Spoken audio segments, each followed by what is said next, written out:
जिस देश में इतनी भयानक बेरोजगारी है, जिस देश में इतनी भयानक भूखमरी है, जो देश इस मोदी ने कर्जे में डुबो दिया। पिछले 9 साल में 150 लाख करोड़ रुपए का कर्जा मोदी ने, यानी 64 साल में 55 लाख करोड़ रुपए कर्जा, और 9 साल में 150 लाख करोड़ रुपए कर्जा, और वो भी पिछले 4 साल में, मात्र पिछले 4 साल में 115 लाख करोड़ रुपए कर्जा। और इससे हुआ क्या, किसको फायदा हुआ? लोगों को खोखला कर दिया।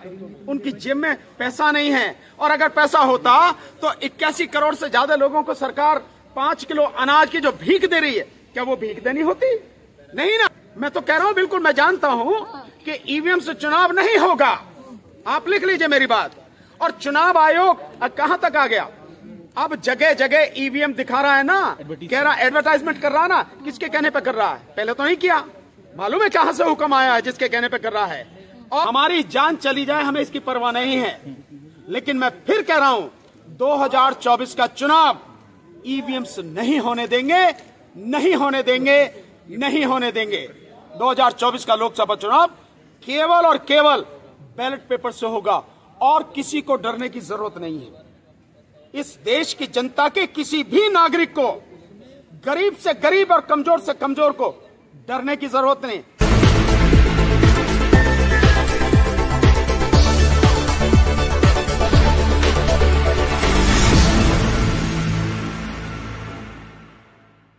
जिस देश में इतनी भयानक बेरोजगारी है, जिस देश में इतनी भयानक भूखमरी है, जो देश इस मोदी ने कर्जे में डुबो दिया। पिछले 9 साल में 150 लाख करोड़ रुपए का कर्जा मोदी ने, यानी 64 साल में 55 लाख करोड़ रुपए कर्जा, और 9 साल में 150 लाख करोड़ रुपए कर्जा, और वो भी पिछले 4 साल में, मात्र पिछले 4 साल में 115 लाख करोड़ रुपए कर्जा। और इससे हुआ क्या, किसको फायदा हुआ? कोई रोजगार मिला लोगों को? रोजगार खत्म। नौकरी मिली लोगों को? वो खत्म। क्या हुआ? होटल रेस्टोरेंट में जॉब मिलेगी। होटल रेस्टोरेंट में जॉब मिलेगी जब ना जब होगी। होटल में कौन जाएगा रहने के लिए, खाने के लिए? जिसकी जेब में पैसा होगा। लोगों को खोखला कर दिया। उनकी जेब में पैसा नहीं है, और अगर पैसा होता तो 81 करोड़ से ज्यादा लोगों को सरकार 5 किलो अनाज की जो भीख दे रही है, क्या वो भीख देनी होती? नहीं ना। इसलिए जब लोगों को पूरी तरह से आपने तबाह कर दिया, उनकी शिक्षा तबाह कर दी, आपने उनका रोजगार बिल्कुल तबाह कर दिया, तो कहां से बढ़ेगा? लेकिन मीडिया का समर्थन है सर ईवीएम को लेकर? 100% समर्थन है, और समर्थन इस लेवल पे है कि आप भी कल्पना नहीं कर सकते हैं। आप तो मीडिया के साथ ही हैं, आप दिखा रहे हैं। आप अपने चैनल पर देखिए कि कितनी स्पीड से, कितनी मात्रा में लोग देख रहे हैं, और पूरा सोशल मीडिया में ईवीएम ईवीएम ईवीएम, इसके अलावा है क्या? आप बताइए ना। और अगर राम मंदिर की भी बात है तो उसमें भी शंकराचार्यों की बात है, उन साधु सन्यासियों की बात है कि जो ये सब कुछ हो रहा है उनके हिसाब से सनातन धर्म के विपरीत हो रहा है, उस पे जो वो लोग सवाल उठा रहे हैं। इसके अलावा क्या है? लेकिन मैन हिस्ट्री तो बताइए, जो सड़कों पर आप उतरेंगे ईवीएम को लेकर। निश्चित रूप से बताएंगे, तारीख बताएंगे, निश्चित रूप से बताएंगे। वक्त आने दीजिए, सब कुछ आप ही को बताएंगे, आप ही के माध्यम से लोगों तक पूछेगा।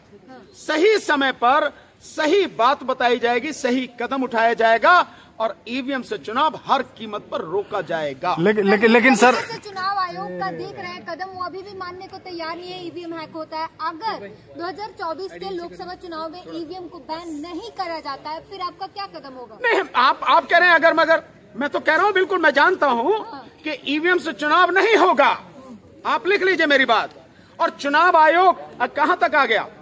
अब जगह जगह ईवीएम दिखा रहा है ना, कह रहा एडवर्टाइजमेंट कर रहा है ना, किसके कहने पे कर रहा है? पहले तो नहीं किया। मालूम है कहां से हुक्म आया है जिसके कहने पे कर रहा है? और सरकार ने नोटिफिकेशन भी जारी किया। सरकार ने जो नोटिफिकेशन जो करना है करते रहने दे। इलेक्शन कमीशन को जवाब देना पड़ेगा इस देश की जनता को, वो जनता का नौकर है।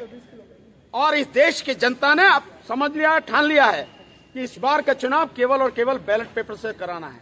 ये जनता का फैसला है, और सबको ये फैसला मानना पड़ेगा। अगर इलेक्शन कमीशन ये फैसला नहीं मानता है तो इस देश में आंदोलन इतना जबरदस्त होगा जो किसी की कल्पना से नहीं है। लेकिन सवाल एक सर और बन रहा है, जो मेन हिस्ट्री के मीडिया में आपकी खबरें नहीं चल रही है ईवीएम को लेकर के तमाम चीजें जो है। यार मेरी खबरें तो मेन हिस्ट्री मीडिया में ही चल रही हैं। ईवीएम की खबर आज की तारीख में, ईवीएम की खबर आज की तारीख में सबसे पहली खबर है। नंबर 1 पर ट्रेंड कर रही है, नंबर 1 पर हर जगह, सोशल मीडिया में कहीं भी देख लो आप।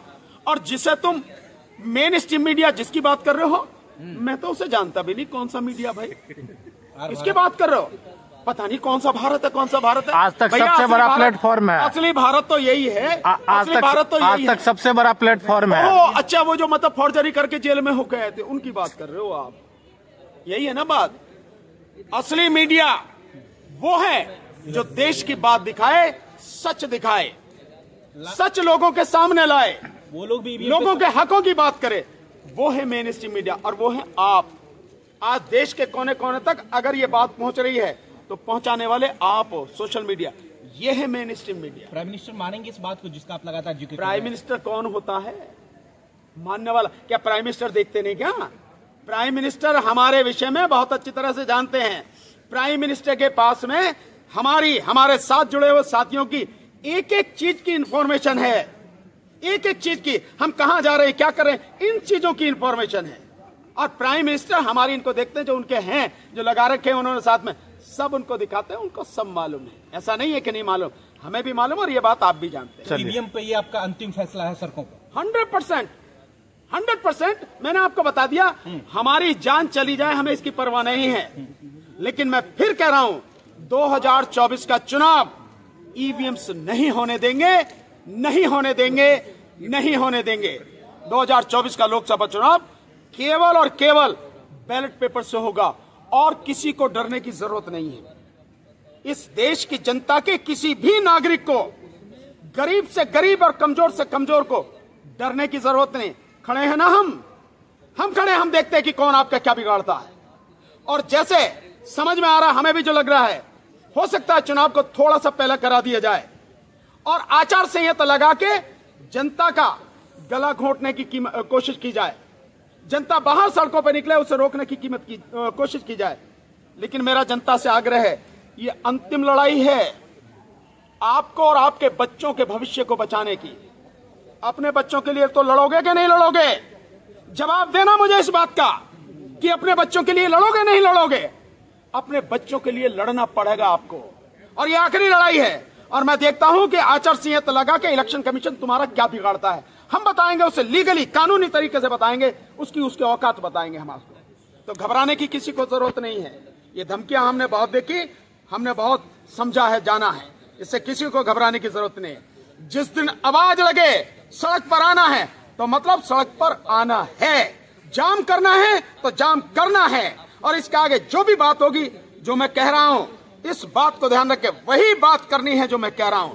और मैं अगर पीछे हटूं, गोली मार देना मुझे, इस बात की चिंता नहीं। मेरा एक साथी पीछे हटने वाला नहीं है। लेकिन ठान लो आप भी, मैंने ठान रखी है, ईवीएम से चुनाव 2024 का नहीं होगा, केवल और केवल बैलेट पेपर से चुनाव। देखिए, जिस फोन की आप बात करें, जिसके विषय में आप जानना चाह रहे हैं, जो हम नंबर दिया है हमने मिस कॉल के लिए, और हम लगातार, हमने कल भी दिखाया था हमारी प्रेस कॉन्फ्रेंस थी, कि 1 सेकंड के लिए भी ये फोन बंद नहीं है। लगातार इस पर मिस कॉल आ रही है, आप अपनी आंखों से अपने सामने देखिए, कैमरा पर दिखाइए।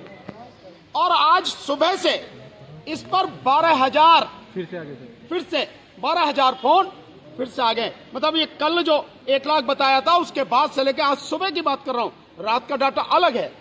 इतने फोन इस पर लगातार आ रहे हैं और हर पल कितने ही लोगों का फोन भी आ रहा है कि सर बिजी चल रहा है, क्या करें।